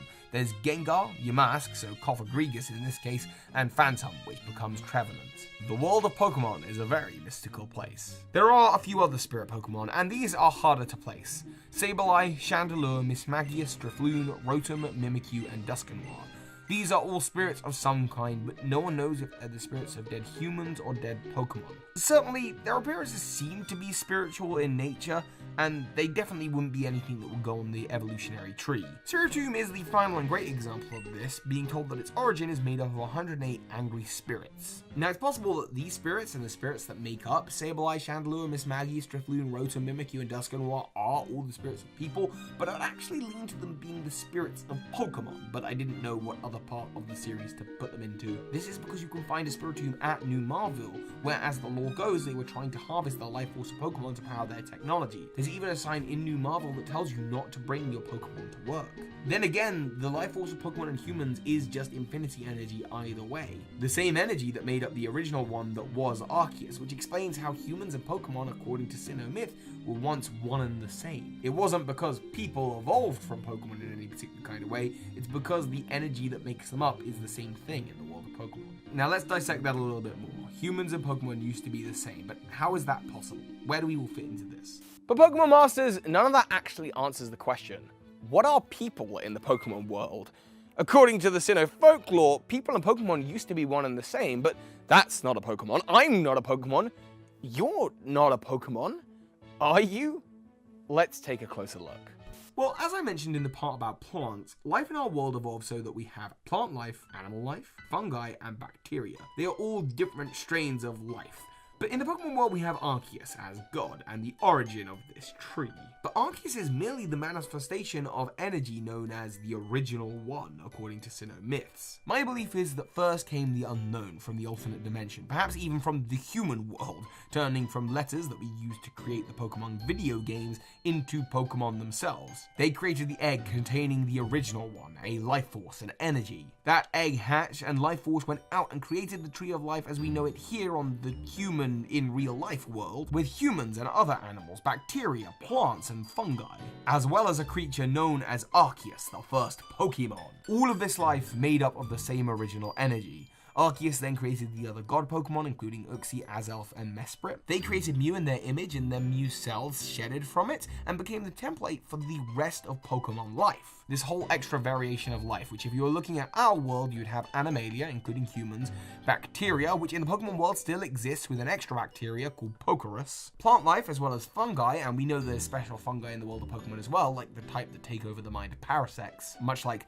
Cordyceps fungi, but like amped up. And finally, Pokemon. They evolved on the same planet as animals and humans, and that's why many of them take the same traits. And there are animals in the world of Pokemon, or there were. However, as of Generation 2 or 3, they've stopped being referenced so much. It's possible that Pokemon being the dominant species ain't most of them, and that human beings, we are the last of Animalia in the world of Pokemon. We didn't evolve from Pokemon, we evolved alongside them, and we have managed to compete.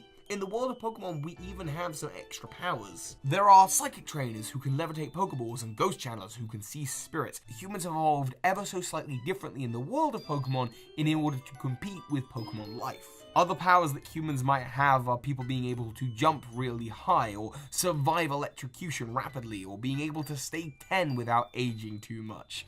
These adaptations have proved useful for humans, and thus I conclude that humans didn't evolve from humans, they have managed to compete and survive alongside them and fit in. And that, Pokemon Masters, is how all life in the Pokemon world connects. Believe me or not, agree with me or not, we are at the end of the day all just space stuff, or in the case of Pokemon, digital space stuff. Why aren't they real? And alas, if they were, I believe this is how they'd all connect. And I'm sure many new species of Pokemon will be discovered. And when they are, I will return to the lab to tell you how I think they fit into the tree and maybe make some updates. This series, this 12-part series about the evolution of Pokemon life has been the biggest undertaking on my channel ever. I've just been so passionate about this project and happy to make it realized. Thank you so much to any of you who have supported me in any way, whether it's commenting on the videos, liking them, who financially supported me at the beginning of this project, donations on Twitch, people who support me on Patreon, all the wonderful artists that I've got to work with. Without them, this would not be what it is, and I wouldn't be able to make a project that is not only the best thing I've ever made on the channel, but also, I think, the coolest Pokemon series on YouTube. So thank you for being part of it.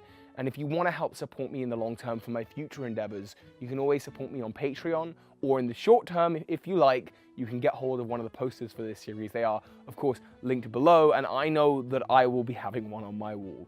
Thank you so much for watching. I hope you love the series. Let me know your thoughts in the comments. And as always, soar high, Pokemon Masters.